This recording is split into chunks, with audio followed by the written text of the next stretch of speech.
ہمارے بچے جو ابھی 3 بچے ہیں وہ آدھے ہندو ہیں آدھے مسلمان ہیں. میری شادی ہوئی ہے کرن جی کے ساتھ، وہ ہندو ہیں. میری پہلی شادی ہوئی تھی رینا جی کے ساتھ، وہ ہندو ہیں. لوگ السلام علیکم ورحمۃ اللہ وبرکاتہ. عامر خان کی ان باتوں پہ ڈاکٹر جارکی نائک نے کیا کہا، اس ویڈیو کو آپ لوگ پورا دیکھیں اور جتنا ہو سکے اس ویڈیو کو شیئر کریں. چلے تو گائز اس ویڈیو کو چالو ساتھ وہ ہندو ہیں. میری پہلی شادی ہوئی تھی رینا جی کے ساتھ، وہ ہندو ہیں. ہمارے بچے جو ابھی 3 بچے ہیں وہ آدھے ہندو ہیں آدھے مسلمان ہیں. میری جو 2 بہنیں، ایک بڑی بہن ہے ایک چھوٹی بہن ہے، دونوں کی شادی ہندوؤں سے ہوئی ہے. ان کے پتی دونوں ہندو ہیں. اگر ایک مسلم لڑکا اور ایک ہندو لڑکی شادی کرے اور اگر ایسا ہو کہ وہ مسلم لڑکا ہندو لڑکی کے گھر میں نماز پڑھے اور وہ ہندو لڑکی اس کے گھر میں جا کر پوجا بھی کرے، تو یہ کیا جائز ہے یا ناجائز ہے؟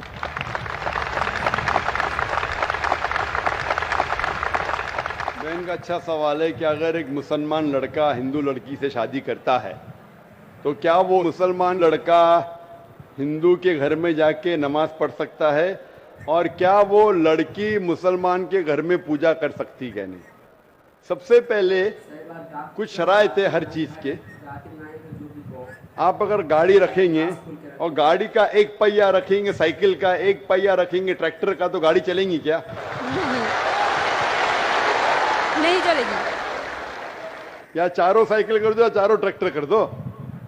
اسی لیے قرآن کی آیت ہے سورہ بقرہ کی سورہ نمبر 2 آیت نمبر 221 میں اللہ تعالیٰ فرماتے ہیں کہ آپ مشرکہ سے شادی نہیں کر سکتے جب تک وہ ایمان نہ لائے. مطلب جو غیر مسلم ہیں اور شرک کر رہی ہے اس سے آپ شادی نہیں کر سکتے جب تک وہ ایمان نہ لائے. اور ایک ایمان لانے والی عورت چاہے کتنی بھی بدصورت ہو وہ ایک مشرکہ سے بہتر ہے. اور آگے آیت کہتی ہے کہ لڑکیاں مشرک لڑکے سے شادی نہیں کر سکتی جب تک وہ ایمان نہ لائے.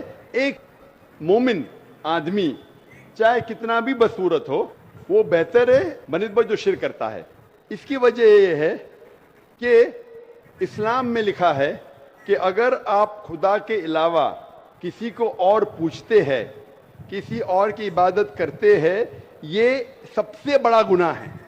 اور اللہ تعالیٰ فرماتے ہیں سورہ نساء میں سورہ نمبر 4 آیت نمبر 48 میں اور سورہ نساء سورہ نمبر 4 آیت نمبر 116 میں کہ اللہ سبحانہ و تعالیٰ اگر چاہے تو کوئی بھی گناہ کو معاف کر سکتا ہے لیکن شرک کو کبھی نہیں معاف کرے گا. اگر ایک انسان مشرک جیسا مر گیا تو اللہ تعالیٰ کبھی بھی اسے معاف نہیں کر سکتا، کیونکہ مشرک وہ شخص ہے جو شرک کرتا ہے. اور یہ سب سے بڑا گناہ ہے کیونکہ ہمارا خالق، ہمارا مالک، ہمارا ایشور، ہمارا خدا، ہمارا بھگوان، اگر ہم اس کو گالی دیں گے، یہ سب سے بڑا گناہ ہے. جس نے ہمیں زندگی دی، جس نے یہ ساری چیزیں ہمیں دی دنیا میں، اگر ہم اس کو گالی دیں گے، اس کے علاوہ کسی اور کی عبادت کریں گے، یہ شرک ہوا. تو اسی لیے اسلام میں اجازت نہیں ہے کہ ایک مسلم لڑکا یا لڑکی کوئی مشرک لڑکا یا لڑکی سے شادی کرے. یہ اجازت نہیں ہے. جہاں تک کہ سوال ہے کہ ایک عام مسلمان ہندو گھر میں نماز پڑھ سکتا ہے، اگر اس کے سامنے کوئی مورتی نہیں ہے تو وہ نماز کہاں بھی پڑھ سکتا ہے اگر جگہ صاف ہے. ہمارے رسول محمد صلی اللہ علیہ وسلم فرماتے کہ ساری دنیا، ساری دھرتی مومن کے لیے مسجد ہے. یعنی ساری دنیا آپ کہاں بھی نماز پڑھ سکتے، دیکھنا چاہیے کہ صاف ہے، آپ نماز پڑھ سکتے.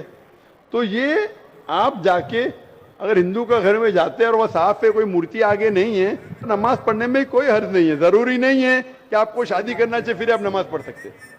شادی کرنے کی ضرورت نہیں ہے، نماز پڑھنے کا اگر صاف جگہ ہے تو کوئی حرج نہیں.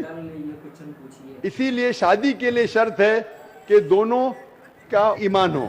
اور اگر آپ ہندو مذہب پڑھیں گے تو ہندو مذہبی کتاب میں بھی یہی لکھا ہے جو میں نے پہلے پیش کیا، پہلا جو سوال تھا بھائی صاحب کا، اور میں نے کہا کہ ہندو مذہب میں بھی یہی لکھا ہے نا تس پتی ماستی، اس ایشور، اس بھگوان، اس خدا کا کوئی عکس نہیں، کوئی مورتی نہیں، کوئی فوٹوگراف نہیں، کوئی پینٹنگ نہیں، کوئی پورٹریٹ نہیں، کوئی آئیڈل نہیں، کوئی اسٹیچو نہیں.